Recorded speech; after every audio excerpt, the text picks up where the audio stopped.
Hello, guys. Welcome back to Loggery. I hope all of you are doing great. All of you are fine and safe. And yeah, welcome to 17th October का the Hindu analysis. तो कल मैंने एक question पूछा था, बहुत सारे बच्चों ने आंसर किया एंड बिल्कुल सही आंसर किया है. नेहा ने बहुत सही आंसर किया है, सूफिया, अमान, वेदांत नागपाल, तबस्सुम खातून, हुमा खान, रिमनाबी, आर्टिस्ट राहत, युविका, नेहा, आर्यन चौधरी, आई एग्स, लक्ष्मी, गुमजा, Sanam, then Gauri Srivastava, Meenakshi Singh. So all of you great. It means आप ढंग से सेशंस को सुनते हो, which is very very good. So अगर आप भी मेंशन होना चाहते हो ऐसे ही कॉमेंट, तो जो भी क्वेश्चन मैं पूछती हूँ उसको कमेंट्स में ज़रूर मेंशन करा करो. ठीक है, 17 अक्टूबर का एनालिसिस करेंगे. चलिए, तो इंडिया पाक avoid blaming each other at SCO meeting. तो यहाँ पर एससीओ की फुल फॉर्म हमें पता होनी चाहिए, that is Shanghai Cooperation Organisation. ठीक है, Shanghai Cooperation Organisation. Heads of countries की मीटिंग थी, हेड्स ऑफ गवर्नमेंट की. कहाँ पर हुई हेड्स ऑफ गवर्नमेंट की मीटिंग? पाकिस्तान, इस्लामाबाद में. हम इंडिया को रिप्रेजेंट करने कौन गए? External affairs minister S Jaishankar. ठीक है, और वहां पे पाकिस्तान के फॉरेन मिनिस्टर कौन है? इशाक डर. ठीक है, जिसमें बोला पाकिस्तानी काउंटर पार्ट की, मतलब उनके इक्वलेंट कौन है वहां पर, काउंटर पार्ट उनका कौन है वहां पर. जैसे फैमिलीज घर पे जाते हैं किसी के, तो मम्मा पापा के साथ बातें करते हैं और बच्चे बच्चों के साथ लगते हैं. तुम्हारा काउंटर पार्ट कौन हुआ? तुम्हारा साथी कौन हुआ? तुम्हारे साथ जैसा कौन हुआ? वो बच्चे. राइट. तो वैसे ही एस जयशंकर का साथी साथ में कौन था वहां पे पाकिस्तान की ओर से? Ishaq Dar. Now Shanghai Cooperation Organisation heads of government meeting हुई इस्लामाबाद में. ठीक है, लंच होस्ट किया शहबाज शरीफ ने, who is the prime minister of Pakistan. ठीक है, सब चीजें बहुत सही चली, बात हुई एंड सब कुछ हुआ. एससीओ फॉरेन मिनिस्टर्स मीटिंग जो गोवा में हुई थी, वहां पर उनके फॉरेन मिनिस्टर तब मिलने आए थे. Leaving Islamabad at the end of what has been the first visit by the Indian external affairs minister to Pakistan in 9 years. नाउ ये बार बार आ रहा है, इम्पॉर्टेंट, कि 9 साल में पहली बार एक्सटर्नल अफेयर्स मिनिस्टर पाकिस्तान गए हैं. ठीक है, चलिए अब यहाँ पर नोट करेंगे सब चीजें. सबसे पहले, ठीक है, SCO meeting of heads of government. तो यहाँ पर सबसे पहले हमारा चीज क्या होगा? एससीओ की full form. What is the full form of SCO? SCO is Shanghai Cooperation Organisation. ठीक है, उसके बाद यहाँ पर तीसरी चीज कहाँ पर हुई? इस्लामाबाद में. इस्लामाबाद में. ठीक है, पाकिस्तान विजिट किया. India was represented by, India was represented by External Affairs Minister, External Affairs Minister S Jaishankar. क्या हो रहा है? एस जयशंकर. ठीक है ना, किसको रिप्रेजेंट कर रहे थे? एस जयशंकर को. ठीक है, एस जयशंकर ने रिप्रेजेंट किया. एंड यहाँ पर एक एक्स्ट्रा क्वेश्चन जो I want all of you to know is कि पाकिस्तान के पीएम कौन है? पाकिस्तान पीएम शहबाज शरीफ. ये डब्बे में डाल के लिख लोगे. ठीक है, उसके बाद नेक्स्ट चीज, उनके भी फॉरेन मिनिस्टर आए थे इंडिया 2023 में. ठीक है ना, Pak's FM came to India at SCO foreign ministers meeting in Goa in 2023. ठीक है ना, गोवा में अटेंड करी थी उन्होंने फॉरेन मिनिस्टर्स मीटिंग. और 9 years में, इन 9 years एक्सटर्नल अफेयर्स मिनिस्टर को 9 years हो गए इस पोस्ट पर. 9 years में पहली बार गए थे, ये हम ऑलरेडी पॉइंट नोट कर चुके हैं. सैमसंग एम्प्लॉयज विड्रॉ 38 days स्टर. सैमसंग एम्प्लॉयज जो प्रोटेस्ट कर रहे थे. ठीक है ना, अब यहाँ पर Samsung India workers union form हो चुकी है. ठीक है ना, तो Samsung Samsung Indian workers union formed. ठीक है ना, ये फॉर्म हो चुकी है। अब इसका प्रॉब्लम क्या है, इसके रजिस्ट्रेशन का प्रॉब्लम है। क्या प्रॉब्लम है इसका, रजिस्ट्रेशन का प्रॉब्लम है। सीवू इज फॉर्म्ड, इसके रजिस्ट्रेशन, इसको रजिस्टर नहीं कर रहे हैं एज ट्रेड यूनियन, तो इसकी जो राइट्स हैं वो इसको इतनी मिल नहीं पा रही है, तो that not been registered as trade union. Samsung में कहाँ पर प्रोटेस्ट चल रही है, तमिलनाडु की जो उनकी फैसिलिटी है सिरी पेरुम्बुर, वहां पर चल रही है। क्यों चल रही है, वेज और इन सब पे, ठीक है। और उन्होंने क्या problem, protest has been put on Samsung employees withdraw protest. अब इसमें 4 चीजों पे माने कि एक तो वो कह रहे कि वेज कट नहीं होगा, जब हमने प्रोटेस्ट किया तो वेज हमें दिया जाएगा उन दिनों का भी, चाहे हमने काम नहीं किया, हमें कोई पनिशमेंट नहीं दी जाएगी जब, क्योंकि हमने प्रोटेस्ट करी है। उसके बाद Samsung will submit return replies to the charter of demands, जो डिमांड्स रखी हैं उनकी ट्रेड यूनियन ने, उसकी डिमांड्स का रिप्लाई दिया जाएगा। So this was really news, आपको पता होना चाहिए। नेशनल कॉन्फ्रेंस के जो वाइस प्रेसिडेंट है ओमर अब्दुल्ला, वो अब chief minister of Jammu and Kashmir बन चुके हैं, हम ऑलरेडी लिख चुके हैं, दिस इज इम्पॉर्टेंट। उसके बाद the cabinet committee on economic affairs on Wednesday increase minimum support price. What is minimum support price, MSP is कि जब एक फार्मर क्रॉप लगाता है तो उसको एक पर्टिकुलर अमाउंट प्राइस दिया जाएगा, वो कौन देगा, इतना प्राइस तो देगी ही देगी गवर्नमेंट, अगर वो गवर्नमेंट को बेचना चाहे तो बेच सकता है, और इतनी गवर्नमेंट उसको प्राइस देगी फार्मर को, तो that is what is the full form of MSP, that is minimum support price, ठीक है। ऐसी सेंश्योर्स हरियाणा, ठीक है ना, उन्होंने बोला हरियाणा और Punjab over lack of stubble burning. What is stubble burning, जो क्रॉप को करके जो कट करके बच जाता है उसको बर्न कर देते हैं, जिसकी वजह से बहुत ज़्यादा एयर पॉल्यूशन होता है। क्या होता है, बहुत ज़्यादा एयर पॉल्यूशन होता है, बहुत ज़्यादा, ठीक है ना, तो वो है। ओके, उसके बाद after a year of frosty exchanges and declining relations, India and Canada have declared diplomatic war, as India's Ministry of External Affairs revealed this week. तो यहाँ पर कनाडा का जो हो रहा है वो हो रहा है, तो ठीक है ना, हरदीप सिंह निज्जर वाला जो इशू है उसमें है। इंडिया की जो एक्सटर्नल अफेयर्स मिनिस्ट्री है वो क्या कह रही है कि जस्टिन ट्रूडो का वोट बैंक है, ठीक है ना, खालिस्तानी वोट बैंक है उसका, अगर वो ये नहीं करेगा तो उसको वोट 2025 में जनरल इलेक्शन है जिसमें उसको जीतने का कोई आसार लग नहीं रहे, तो he is making all the last tries to just win the elections that are going to take place in 2025, ठीक है। उसके बाद ग्लोबल हंगर इंडेक्स कल भी डिस्कस किया था, दोबारा से करेंगे। ग्लोबल हंगर इंडेक्स में इंडिया का क्या कितना रैंक है, हमने याद किया था 105 रैंक है, ठीक है ना, ये याद रहेगा सबको, 105 रैंक है हमारा, ठीक है। अब यहाँ पर इन्होंने डाटा कहाँ से लिया है, इट कंसिडर्स, ठीक है ना, अब यहाँ पर data for global hunger index, तो डाटा कहाँ से लिया है, from where they have taken the data, तो डाटा कहाँ से लिया है, sample registration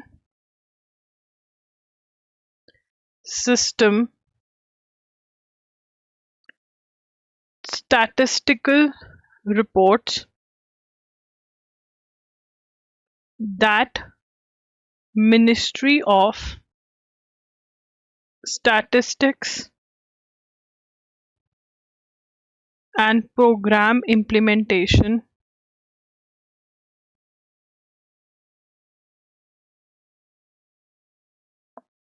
publishes annually, provide data such as on births, deaths, infant and maternal mortality based on reports by Ministry of Women and Child Development and Niti Aayog. अब इसके अंदर ये क्या कह रहे हैं, समझने वाली बात है। ग्लोबल हंगर इंडेक्स के अंदर इंडिया का रैंक कितना आया है, 105, जो कि जिसको बोला जा रहा है बहुत ही सीरियस कैटेगरी के अंदर है कि यहाँ ये सही नहीं है कंट्री लाइक इंडिया के लिए। तो यहाँ पर इन्होंने डाटा कहाँ से उठाया, क्योंकि इंडियन गवर्नमेंट कह रही है कि जहाँ से हम इनको बोल रहे हैं आप डाटा उठाओ, ये सही जगह से डाटा नहीं उठा रहे। कहाँ से उठा रहे हैं, sample registration system statistical report से, जो मिनिस्ट्री ऑफ स्टैटिस्टिक्स और प्रोग्राम इम्प्लीमेंटेशन पब्लिश करती है। ये डाटा में क्या होता है, बर्थ, डेथ, जो बच्चों के पैदा हो रहे हैं, जो डेथ हो रहे हैं लोगों की, इन्फेंट, जो बच्चे छोटे हैं उनकी डेथ हो रही है, मेटर्नल, जो मदर प्रेग्नेंट है या वाइल गिविंग बर्थ उनकी डेथ हो रही है, उसके बारे में डाटा प्रोवाइड करता है। और ये डाटा कौन इकट्ठा करता है, ministry of women child development और NITI Aayog. And in turn फिर वो कौन पब्लिश करता है, ministry of statistics programme implementation. और ये डाटा ग्लोबल हंगर इंडेक्स के लिए उठाया जाता है। ठीक है, इंडिया बहुत ही सीरियस वाले रैंक 105 उसके अंदर आ रही है, तो ये भी हम नोट कर लेते हैं। We are going to note down this. ठीक है, हमने पिछली बार क्या नोट करा था, 100, कल नोट किया था 107 नेशंस, 105 रैंक। ठीक है ना, स्कोर कितना है इंडिया का, स्कोर कितना है, स्कोर इज 27.3, स्कोर इज 27.3। ठीक है, 2 के बाद 3 आता है, बीच में 7, तो 27.3। ठीक है, आगे चलेंगे। The great divergence as a term use to describe gap, great divergence. ठीक है, what is the term, great divergence, लिखेंगे इसको great divergence, sorry for the burp, great divergence. Now what is the concept of great divergence, इसको पहले लिख लेते हैं। term used to, it is a term used to describe the gap, term used to describe the gap in economic and political development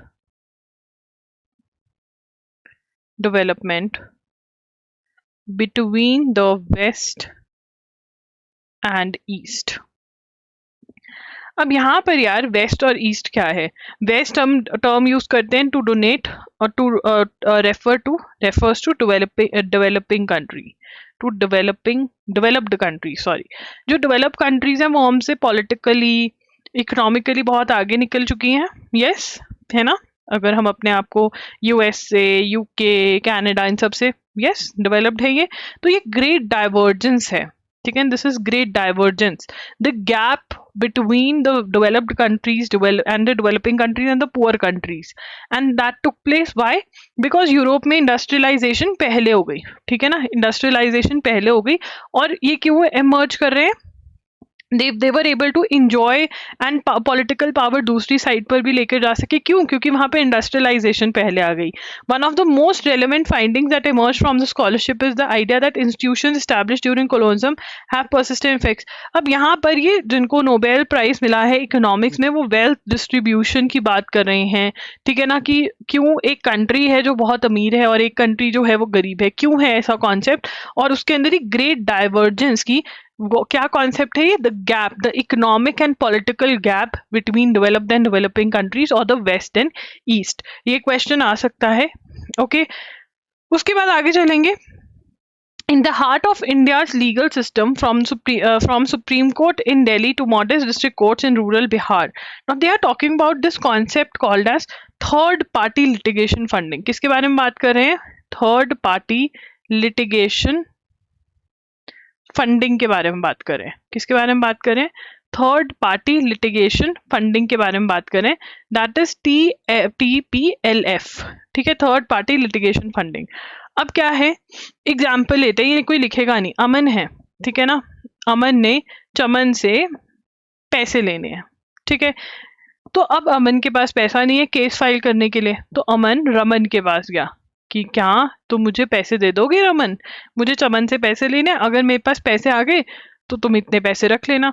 this is called a third party litigation funding. मतलब party का कुछ litigation क्या है, court case. ठीक है ना, तो third party litigation funding का कॉन्सेप्ट जो है वो इंडिया में आ रहा है।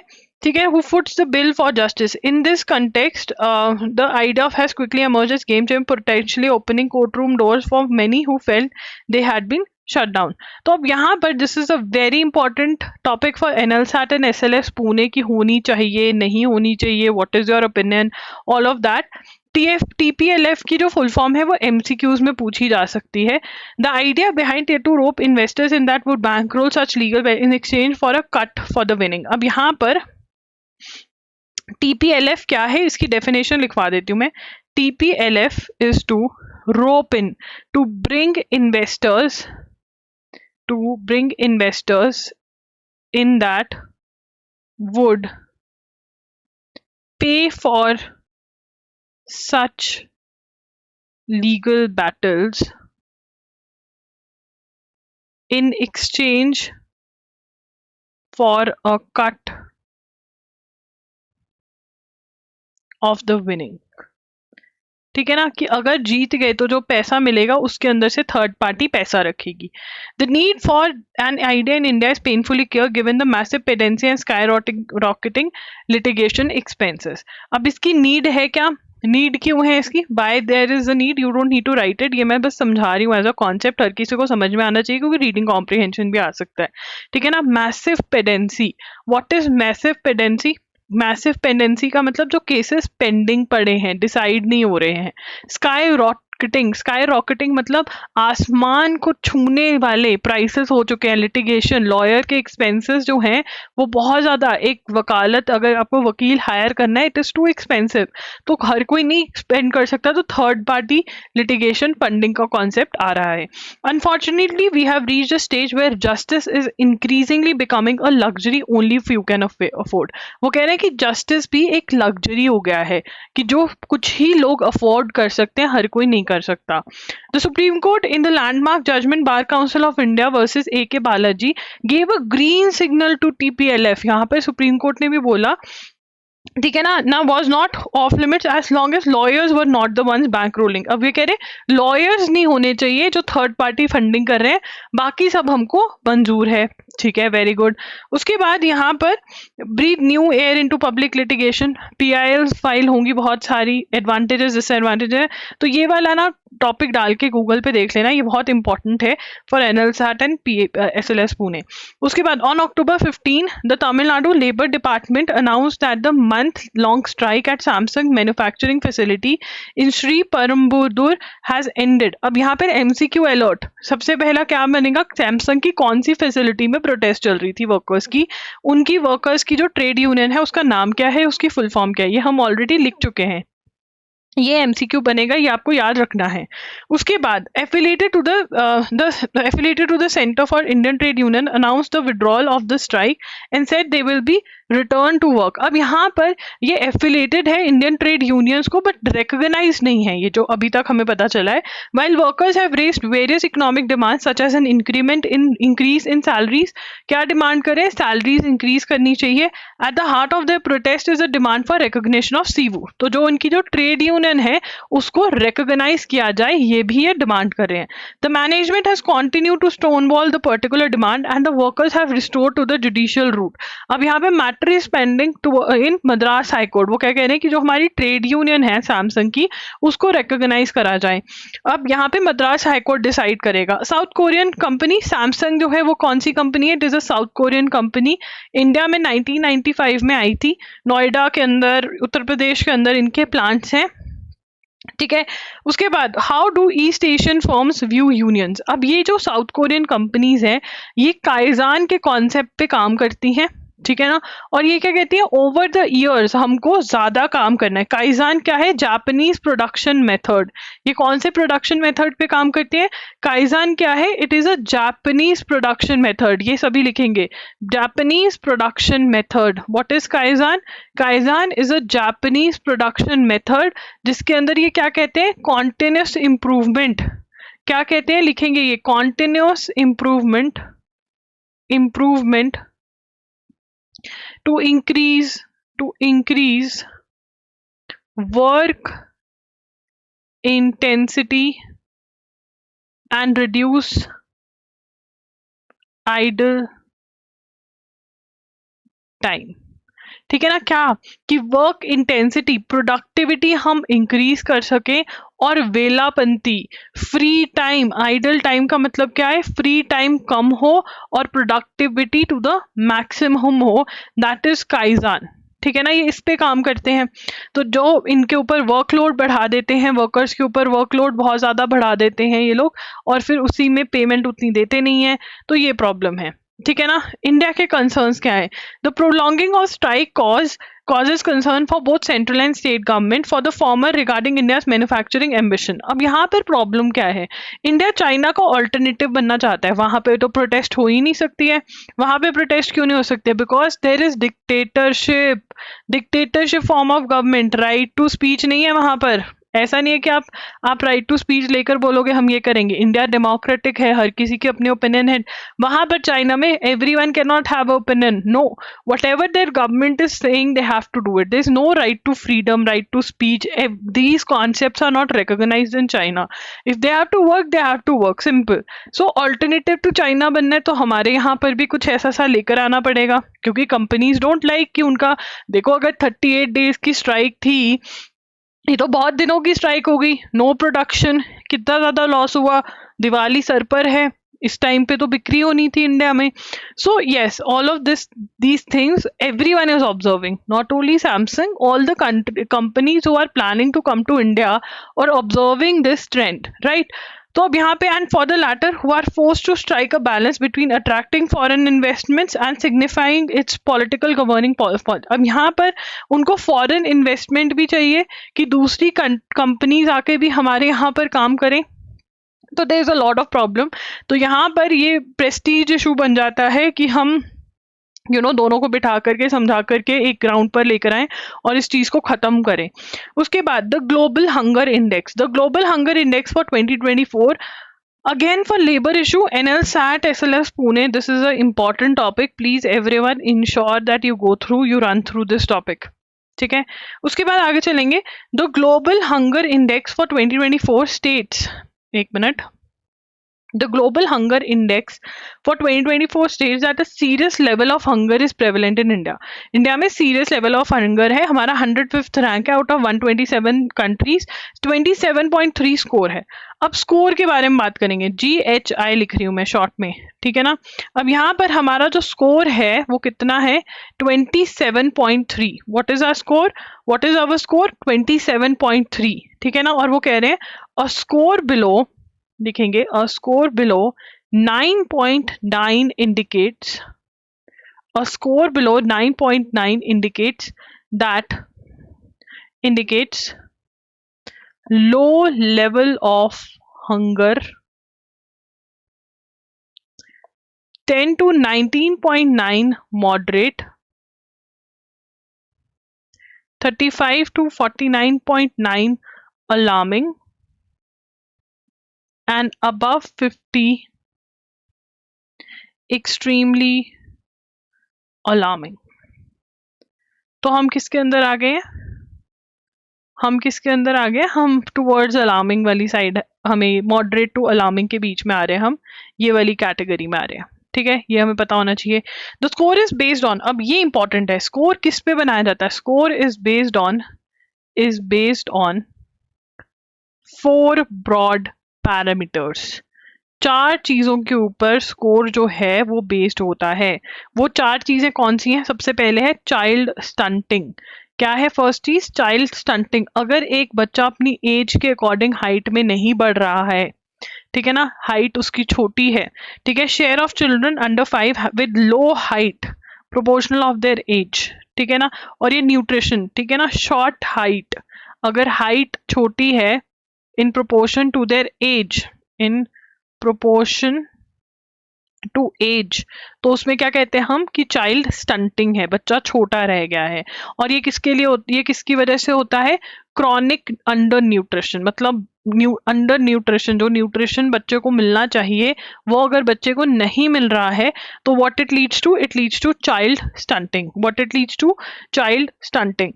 The very next point is undernourishment, that is share of population with insufficient caloric intake। Undernourishment is कि जितना कैलोरी इनटेक होना चाहिए, जितना खाना बच्चे को मिलना चाहिए या पॉपुलेशन को मिलना चाहिए, लोगों को वो नहीं मिल रहा है। ठीक है ना।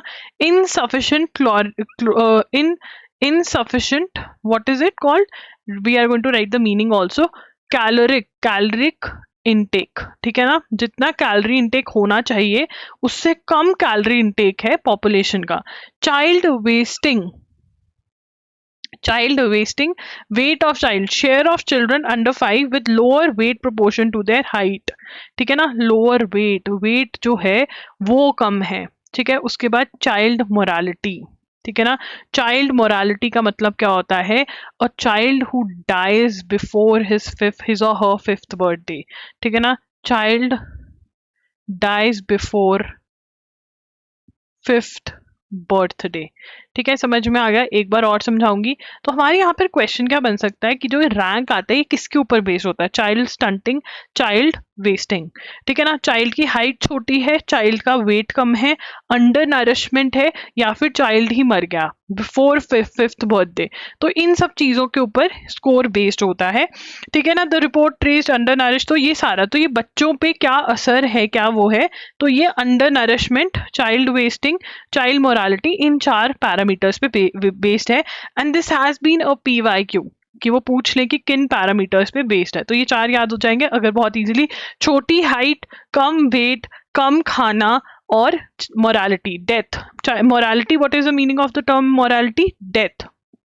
तो अगर हम इनके टर्म्स यूज करें, चाइल्ड स्टंटिंग, चाइल्ड वेस्टिंग, बच्चे को खाना हजम नहीं हो रहा है, उसका वेट नहीं बढ़ेगा, तो वेस्टिंग, बहुत ज्यादा वेस्टिंग हो रही है, ऐसे याद कर सकते हो। Child stunting, stunting is stunt, छोटा, ठीक है। Child wasting, under nourishment, food उसको जो मिलना चाहिए, कैलोरी मिलनी चाहिए वो नहीं मिल रही है।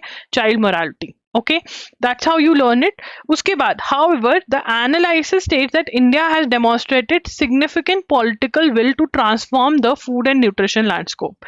अब यहाँ पे वो रिपोर्ट जो है वो ये भी कह रही है कि इंडियन गवर्नमेंट जो है वो एक पॉलिटिकल विल है उनमें कि ये चीज चेंज करें, और इसीलिए उन्होंने स्कीम्स लेकर आई हैं। तो यहाँ पर हमने पहली बार स्कोर की बात करी, सेकंड में हम बात करेंगे गवर्नमेंट स्कीम्स जो इस चीज को इम्प्रूव करने की कोशिश कर रही हैं। तो जो गवर्नमेंट स्कीम्स हैं वो कौन कौन सी हैं, यहाँ पर गवर्नमेंट स्कीम है national food security act. National food security act के बारे में हमने कल भी बात करी है, कोई मुझे ईयर बता सकते हैं in the comment section, everybody, this is very important. उसके बाद कौन सा अभियान है, पोषण अभियान, जिसके अंदर न्यूट्रिशन पहुंचाया जा रहा है, दैट इज पोषण अभियान is national nutrition mission, national nutrition mission. उसके बाद क्या है, पीएम गरीब कल्याण योजना, पीएम गरीब कल्याण योजना, PMGK, ये सारी स्कीम्स हैं जिन पे काम हो रहा है। इसकी फुल फॉर्म आ सकती है national mission for natural farming, for natural farming. अब आपका एक होमवर्क और दे रही हूँ, हर एक मिशन का आपने ढूंढना है कब लॉन्च हुई है और इसमें क्या प्रोवाइड हो रहा है। कर लोगे ये, इतना करना पड़ेगा। But the report argues these exist room for improvement, report कह रही है कि अभी भी इम्प्रूवमेंट होनी चाहिए। Intergenerational pattern of under nutrition की मतलब पूछते हैं जो फैमिलीज हैं जहाँ पर न्यूट्रिशनल प्रॉब्लम है तो ये सही नहीं है, तो इस पे काम करना पड़ेगा, ठीक है। उसके बाद what solution does it propose, solutions क्या हैं कि और स्कीम्स लेकर आओ और अच्छे से काम करो, टेस्टिंग करो, ये सब। उसके बाद what is the debate about collection methodology. अब कलेक्शन मेथोडोलॉजी हमने पहले वाले आर्टिकल में डिस्कस किया था कि कैसे कलेक्ट कर रहे हैं वो डाटा, कहाँ से। The previous year, the Ministry Women and Child Development had expressed concerns about the data not being assessed from the ICT application पोषण ट्रैकर। अब यहाँ पर हम ये नोट करेंगे, ठीक है। Third is debate about data collection, debate about data collection methodology. किसके बारे में डिबेट है, डिबेट किसके बारे में है, डाटा कलेक्शन मेथडोलॉजी, ठीक है ना। तो यहाँ पर प्रीवियस ईयर मतलब 2023 में previous year ministry of women and child development had expressed concerns about data not being taken from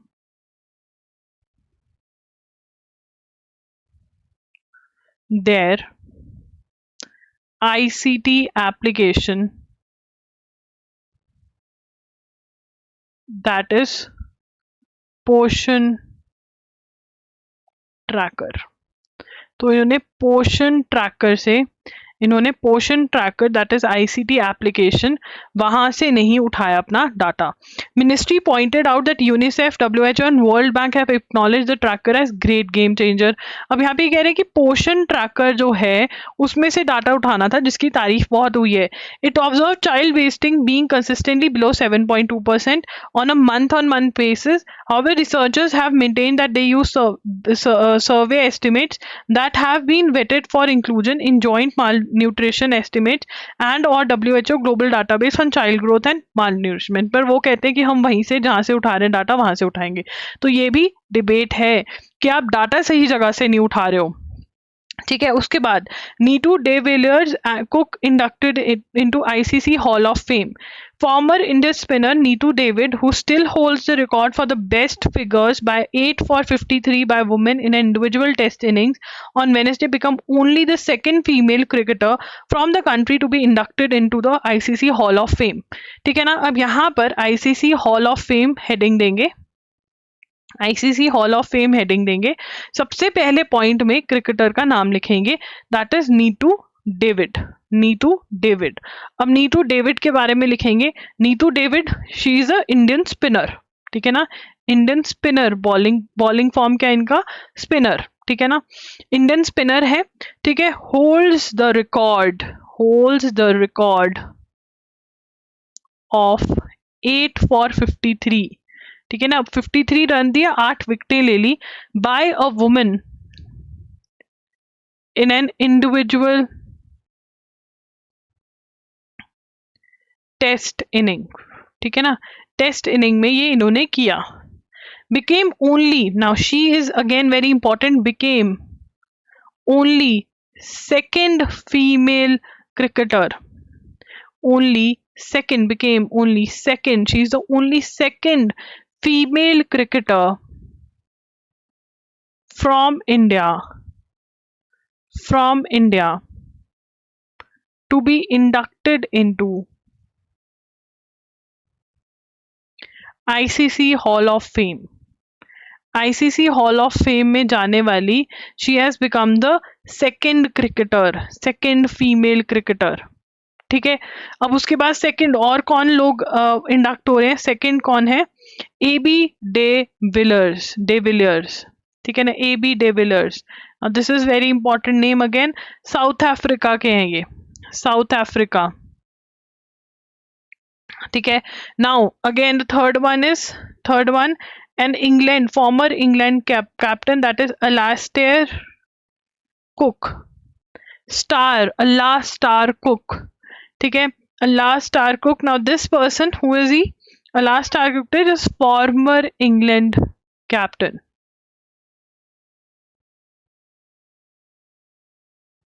ठीक है, तो यहाँ पर David the current chairman of selectors for Indian women's team. Now David is okay, she is a selector, ICC Hall of Fame, she Fame. अच्छा, पिछली on the first Indian women कौन बनी थी, डियाना इडुल्जी। डियाना ये लिखेंगे, Edulji, first Indian women to be inducted in the ICC, to be inducted, right?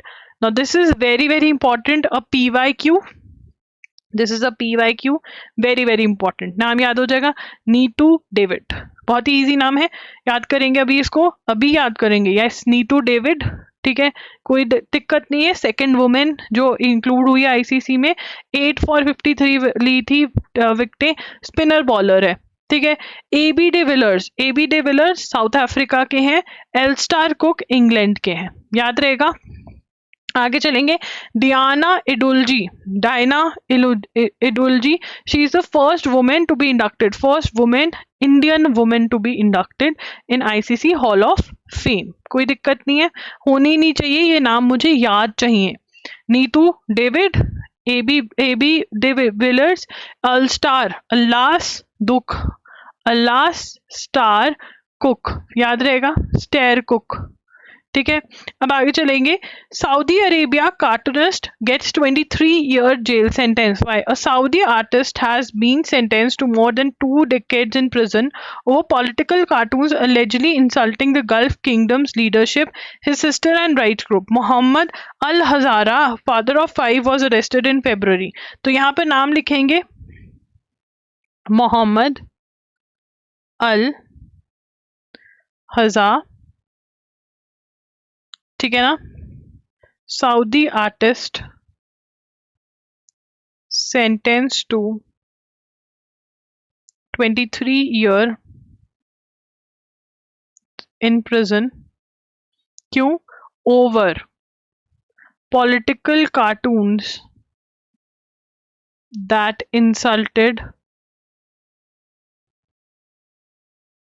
Gulf Kingdom's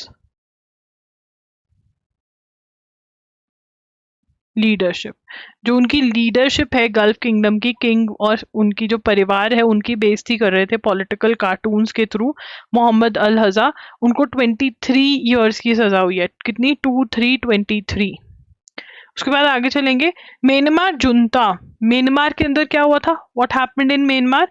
कू हो गया था। What is coup? जो गवर्नमेंट इन पावर है उसको ओवरथ्रो करके कोई और पावर में आ जाए। Who came to power? Military leader. Junta is the military chief. Military chief का नाम क्या है? मिन आयोंग, ठीक है ना, हलैंग। तो यहाँ पर म्यांमार जुंता चीफ मिन ऑन्ग हलैंग will travel to चाइना। अब यहाँ पे जुंता अंडरलाइन कर सकते हैं, डब्बा बना लेंगे और मिलिट्री लिख देंगे, और फिर यहाँ पर एक पॉइंट लिख देंगे। कू कब हुआ था? 2021 में। कू इज क्या मतलब, क्या होता है?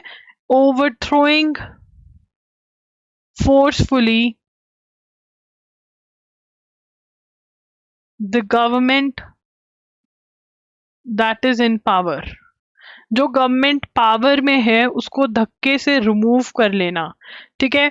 उसके बाद Italian law makers on Wednesday passed into law a bill to extend the country's ban on surrogacy to couples who seek it abroad despite warning the move would damage children right. The bill adopted by the senate makes Italians who seek surrogacy in other countries liable for prosecution. Now this is very important. What is surrogacy? ठीक है, अमन को बच्चा चाहिए, ठीक है ना, अमन और उसकी बीवी रुचि को, ठीक है। अब रुचि कहती है देखो बेबी, मैं तो बहुत ज्यादा मतलब मेरे को नहीं बच्चा पैदा करना, मेरे को अपने काम पे करना है। अमन कहता हाँ यार सही बात है, हम क्या करते हैं, हम एक सरोगेट मदर लेते हैं, सरोगेट मदर, ठीक है ना। तो ये ढूंढ लेते हैं राधा, ठीक है ना, या कोई और नाम रखेंगे, कोई क्या नाम रखें, सरोगेट मदर, ठीक है ना। ये ढूंढ लेते हैं ईदान को, ईदान को, ठीक है ना, ईदान्या, ठीक है, हाँ ये सही नाम है। ईदान्या को ढूंढ लेते हैं। ईदान्या को कहते हैं कि तुम हमारा बच्चा पैदा कर दो, तो दिस इज सरोगेसी, ठीक है, दिस इज सरोगेसी। तो अब यहाँ पे इटली में that has been banned. Italy में क्या दिया? Italian, Italy passes a law to extend country's ban on surrogacy to couples who seek it abroad। मतलब अब क्या था, इटली में तो बैन है सरोगेसी, ठीक है, बट अगर कोई बाहर जाकर करवा रहा है, अब्रॉड किसी और कंट्री में जाके ऐसे सरोगेट मदर ढूंढकर अपना बच्चा पैदा करवा रहा है, वो भी बैन कर दिया है, ठीक है ना। तो यहाँ पर क्या कह रहे हैं, ठीक है, Italians who seek surrogacy in other countries, अगर कोई दूसरी कंट्री में भी करवाएगा, लायबल फॉर प्रोसिक्यूशन, प्रोसिक्यूशन मतलब उनके अगेंस्ट लीगल एक्शन लिया जाएगा on their return home. Prosecution is legal action is going to be taken, prosecution is legal action, ठीक है ना, लीगल एक्शन लिया जाएगा उनके अगेंस्ट। अब यहाँ पर First migrants arrive in Albania under contested deal with Italy. A ship carrying migrants intercepted in Italian waters docked in Albania nearly a year after Rome and Tyre reached a controversial deal to process asylum seekers trying to reach Europe. 16 men from Bangladesh, Egypt disembarked from Italian navy vessels to Shenzhen port. तो यहाँ पर controversial asylum seekers जो है deal हुई थी किसके बीच में, रोम और Tirana reach the controversial deal, तो रोम और तिराना के बीच में हुई है। ठीक है, अगर इसके ऊपर ज़्यादा बात होगी फिर नोट करेंगे, अभी नहीं। 2035 तक इंडिया में एसीज का यूज उतना होगा जितना मैक्सिको से ज़्यादा। Over the next decade India will add over 12,000 car a day, expand built space equivalent to built space in South Africa, and its air conditioner will consume more electricity than the entire power consumption in Mexico. The International Energy Agency noted report. AC की air conditioner का use जो है वो आने time में बढ़ जाएगा, भाई गर्मी इतनी होती है, करना पड़ता है। Poor households globally lose 5% of their total income in an average year from heat stress. तो ये जो पुअर फार्मर्स हैं उनके बारे में बात कर रहे हैं। The Food and Agriculture Organization of United Nations said in a report warning about the negative impact of climate change on the farming population in India. तो यहाँ पर हम बिल्कुल as it is लिखेंगे, Food and Agriculture Organization of United Nations said in a report, क्या कहा, warning about negative impacts of climate change on the farming population in India। तो farming population in India जो है उसके ऊपर, जो poor farmers है उनके ऊपर ग्लोबल वार्मिंग, क्लाइमेट चेंज, जो हीट बढ़ रही है, ठीक है, फ्लड्स आ रहे हैं, उस सबसे ज्यादा पुअर फार्मर्स पे इफेक्ट होगा। ठीक है ना। NITI Aayog said India was doing a lot to deal with the issue, we have implemented national innovations on climate resilient agriculture. ठीक है ना। तो NITI Aayog says they have done they are doing they have done it they are doing its best to deal with the issue of climate change। ठीक है, और इसके लिए क्या करें, implementation of निकरा। And what is निकरा? National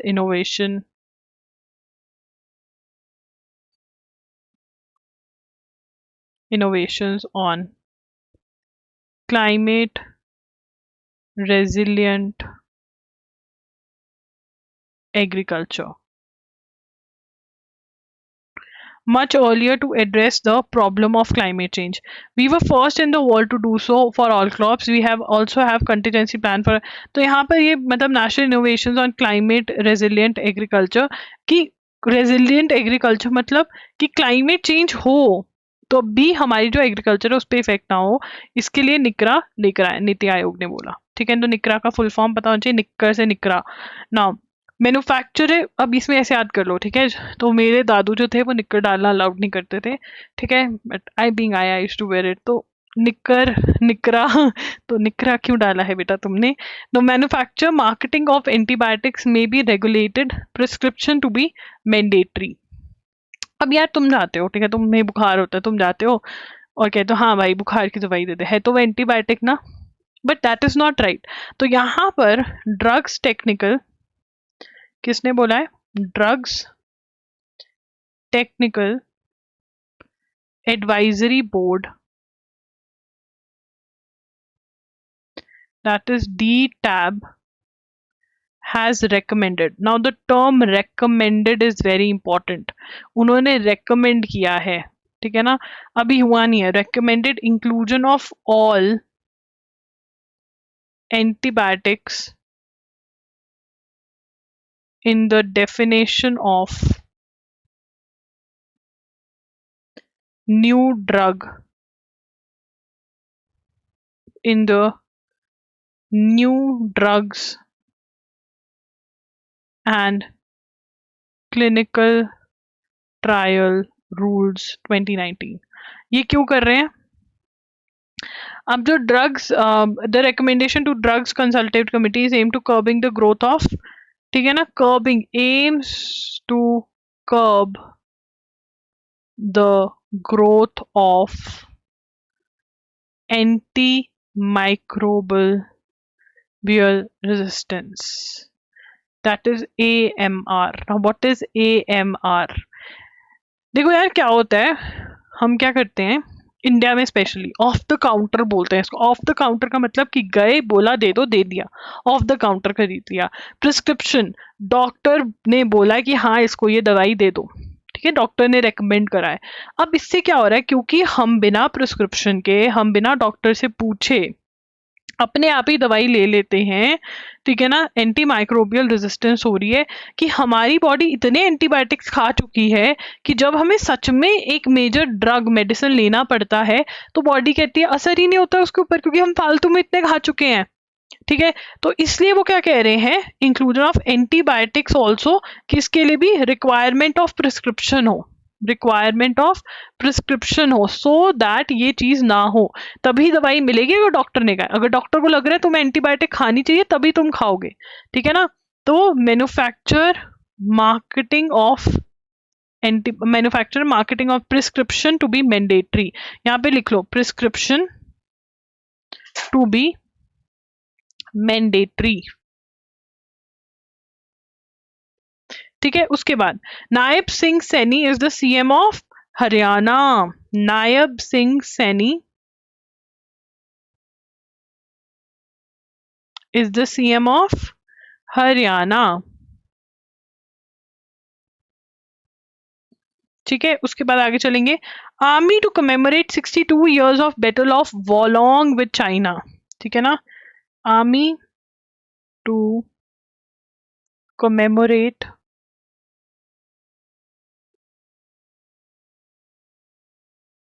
62 years of battle of वोलोंग with China. तो battle of वोलोंग किधर वाली साइड से हुई थी हमारी, कौन सी वाली साइड से हुई थी, अरुणाचल प्रदेश से 1962, ठीक है ना। Battle of Walong 1962 Arunachal Pradesh. Month long commemoration, month long series करेंगे, month long series of commemorative events, मतलब याद करेंगे कि हमारी कितनी बहादुरी वाली बात थी। तो इसके अंदर बेसिकली क्या हुआ था, हम इसको पढ़ लेंगे, ठीक है ना। तो यहाँ पर इनॉग्रेशन, एक चीज क्या होगी, इनॉग्रेशन ऑफ वोलोंग वॉर मेमोरियल, ठीक है। इन 1966 इंडियन आर्मी हॉल्टेड, हमने चाइना की आर्मी को 27 डेज तक रोका रखा। हम बहुत कम लोग थे हमारी आर्मी के, फिर भी उन्होंने रोका रखा उन लोगों को, उनको और आर्मी बुलानी पड़ी 15,000 सोल्जर्स, तब भी हम मतलब उनको फाइट करते रहे। तो इतना बड़ा हमारा वो था, इतने गट्स थे। और ये क्या बोला गया, at Walong Indian troops lacked everything, मतलब उनके पास ना तो इतने लोग थे ना इतने वेपन्स थे, but the only thing they did not lack was guts. क्या नहीं थे, गट्स लैक नहीं करे उन्होंने, ठीक है। तो हमें पता होना चाहिए कितने साल हो गए उस वॉर को, 62nd एनिवर्सरी है, 62nd एनिवर्सरी, ठीक है, याद रहेगा, दिस इज इंपॉर्टेंट। उसके बाद आगे चलेंगे, five I's supports Canada in part with India on निजर। और फाइव आईज अलायंस क्या है, five I's alliance supports Canada on निजर इशू। तो यहाँ पर यूके क्या कहता है कि हाँ मुझे विश्वास है कि जो कनाडा की पुलिस है, इन्वेस्टिगेशन है, बिल्कुल सही करिए, इंडिया वालों ने पक्का कुछ किया होगा तभी कुछ है। अब ये फाइव आई अलायंस है क्या, इसमें कौन कौन है, सबसे पहले ऑस्ट्रेलिया, कनाडा तो है ही है, न्यूजीलैंड, यूएसए, और यूके। तो ये सारे एक साथ हो गए कि हाँ इंडिया ने कुछ गलत किया है, ठीक है ना। तो अब इसके अंदर यूके को पूछने वाली बात है कि तुम्हारे जो आयरलैंड वाले अलग होने को फिर रहे हैं, अगर हमारे यहाँ पर कैंपेनिंग स्टार्ट हो जाए, हाँ आयरलैंड अलग कर दो, तो तुम हजम कर लोगे तुम हजम? हाँ, you guys are the future of this country, you should have an opinion about this. Do comment in the comment section, और जो आज का क्वेश्चन पूछा है वो आंसर करोगे तो तुम्हारा नाम लूंगी मैं, ठीक है। loggery.in पर आप जा सकते हैं अगर आपको स्टडी मटेरियल चेक करना है। आई होप आपकी रिविजन साथ साथ चल रही होगी। रिविजन में अगर कोई दिक्कत आ रही है, क्लैट एंड एलेट, अगर आपने हमारे डेली ये लेक्चर्स फॉलो करे हैं या आपने loggery.in फॉलो किया है, आपको कोई डाउट है कि कैसे क्या करना चाहिए, देन कमेंट सेक्शन में पूछे। आपको रिवीजन का है कुछ भी तो प्लीज, क्योंकि क्लैट एलेट स्लैट आने वाले हैं, एआईटी आने वाला है, तो you can ask in the comment section, ठीक है। एंड यस, रिवीजन करिए अच्छे से, कोई भी डाउट है कमेंट्स में पूछिए। अगर आपको वीडियो अच्छा लगा हो तो लाइक करना, चैनल पे को शेयर करना, चैनल के बारे में लोगों के साथ शेयर करना, कमेंट जरूर करना। एंड गाइस, जब आपका एग्जाम क्लियर हो जाता है तो प्लीज आकर के बताया करो, because you are the face of एजुगिरी। किसी ने लिखा हुआ था when are you going to do the face reveal, you guys are my faces. So जब क्लियर हो तो ज़रूर बताएं। आप कहाँ पे बता सकते हैं? आप एजुगिरी, आई एम एजुगिरी पर आके बता सकते हैं, ठीक है। इंस्टाग्राम पर आप एम लॉगरी पर बता सकते हैं, इंस्टाग्राम पर कमेंट्स में आके बता सकते हैं। That's it, thank you for watching, bye bye, take care.